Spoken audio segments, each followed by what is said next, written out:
Becoming a gray man is a concept masterfully portrayed by Ayanokoji from Classroom of the Elite and involves skillfully concealing one's true capabilities and nature beneath a cloak of mediocrity. Ayanokoji, who was raised in the intense, isolating environment of the White Room to embody the pinnacle of human potential, uses this technique to navigate the highly competitive and scrutinizing atmosphere of Tokyo Metropolitan Advanced Nurturing School. His goal is to blend in, to be perceived as just another student among many, thereby allowing him to observe, analyze, and manipulate situations from behind a veil of anonymity. His approach begins with a rigorous self-assessment. He meticulously crafts his external image to be as unassuming as possible. His choice of clothing is always non-distinctive, favoring colors and styles that do not attract attention. His hair is kept simple, not too long to be memorable, but not so short to be a statement. His posture is neutral. He neither slouches to appear disinterested, nor stands too erect to seem overly eager or proud. This careful orchestration of his physical appearance ensures that he does not become a focal point in the eyes of his peers or teachers. Ayanokoji's mastery over his presence is nothing short of artful. He minimizes eye contact, a sign of either disinterest or deep concentration, depending on context. When he speaks, it's with measured words, in a tone that discourages further engagement. He deflects questions about himself, providing only what is necessary to keep up appearances of normal conversation without revealing his true intelligence or intentions. His interactions are calculated to seem cooperative, yet reveal nothing of his strategic mind.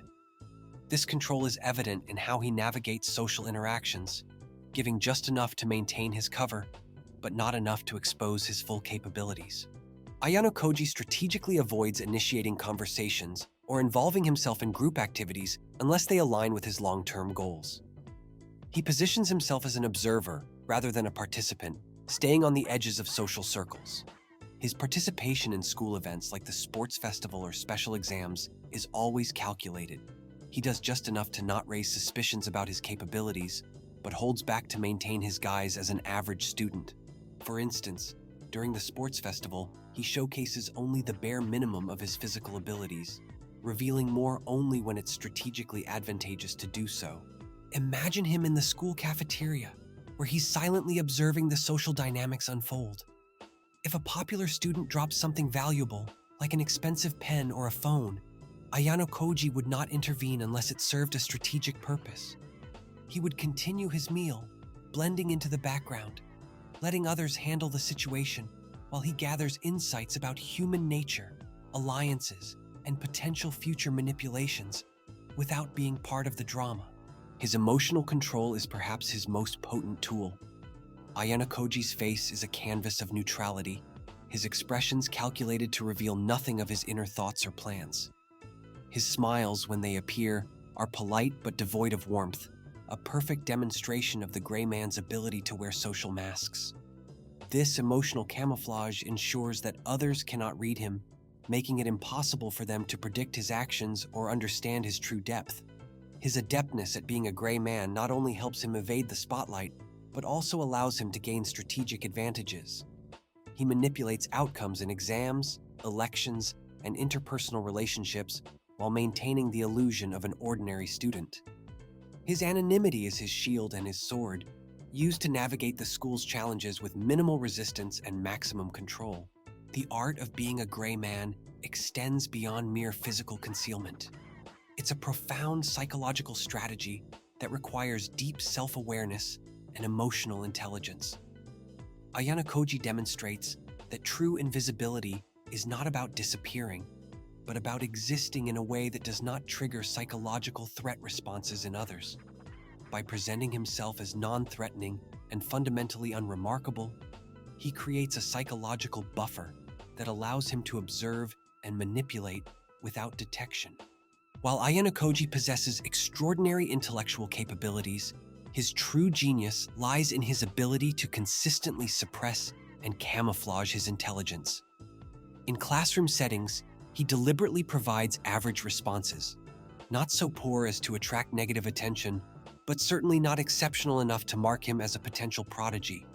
This intellectual restraint is a calculated performance, requiring immense self-control and a deep understanding of social dynamics. The nuanced approach involves more than just providing mediocre answers. It's about understanding the precise threshold of academic performance that renders one invisible. Ayanokoji knows exactly how to calibrate his responses to blend seamlessly into the background of academic mediocrity, creating a perception of unremarkable competence. Ayanokoji's method of social engineering is particularly sophisticated. He doesn't seek to eliminate social interactions entirely, but manages them with surgical precision. By understanding the unspoken rules of social engagement, he creates a persona that is simultaneously present and absent. He becomes the person others overlook, the individual who is neither a threat nor an opportunity, existing in a deliberately constructed neutral zone. This social camouflage requires an almost paradoxical skill set, being engaging enough to not seem suspicious, yet distant enough to prevent genuine connection. His interactions are like carefully choreographed dance movements, precise, controlled, and revealing nothing more than what is absolutely necessary. The concept of being a gray man is not a static strategy, but a dynamic, constantly evolving approach. Ayanokoji demonstrates that true mastery involves reading and adapting to changing environmental contexts. In a school environment that thrives on competition and social hierarchies, he becomes a chameleon, shifting his presentation subtly to match the prevailing social dynamics without ever fully committing to any particular group or narrative. This adaptive camouflage is most evident in high-stakes situations, during critical school events or challenges. While others expose their ambitions, fears, and strategies, Ayanokoji remains an enigma. His ability to remain unreadable becomes his most potent weapon, allowing him to influence outcomes without being directly associated with them.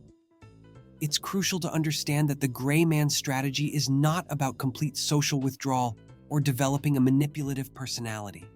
Instead, it's a nuanced approach to personal development that emphasizes observation, strategic thinking, and emotional intelligence. The goal is not to harm or exploit, but to create space for personal growth and strategic understanding. Ayanokoji's approach teaches that true power often lies not in being the loudest or most visible, but in understanding the underlying currents of human interaction. By developing the ability to observe without being observed, one can gain profound insights into human behavior, organizational dynamics, and personal potential. By adopting Ayanokoji's techniques, one can learn to move through life with a similar level of anonymity, observing and acting from the shadows. This requires patience, discipline, and strategic withdrawal, providing a deep understanding of one's environment without being an active participant in the observed phenomena.